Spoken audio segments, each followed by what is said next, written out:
এ রে, টাকলা চাচা পড়ে গেছে। এই তোমরা সবাই সারো, এই দেখো কিভাবে পার হতে হয়। তোমরা সবাই বুড়ো হয়ে গেছো, আমি সবগুলো বিরিয়ানি খেয়ে ফেলবো। এই কথা বলে ছেলেটি বরফের উপর দিয়ে আস্তে আস্তে সামনে আগাতে শুরু করে। শোনো, তোমরা যতই গর্দোয়া দাও না কেন, আমি কিন্তু পার হয়ে যাব। সত্যি সত্যি ছেলেটি অল্প কিছুক্ষণের মধ্যেই বরফ পার হয়ে বিরিয়ানির কাছে পৌঁছে যায়।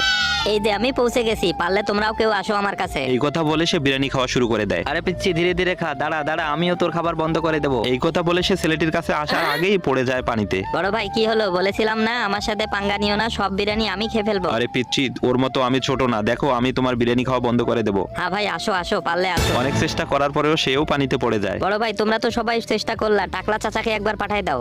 হায় হায় রে, আমিও পড়ে গেলাম। টাকলা চাচাও পড়ে গেছে, মনে হচ্ছে সব বিরিয়ানি আমি খেয়ে ফেলবো।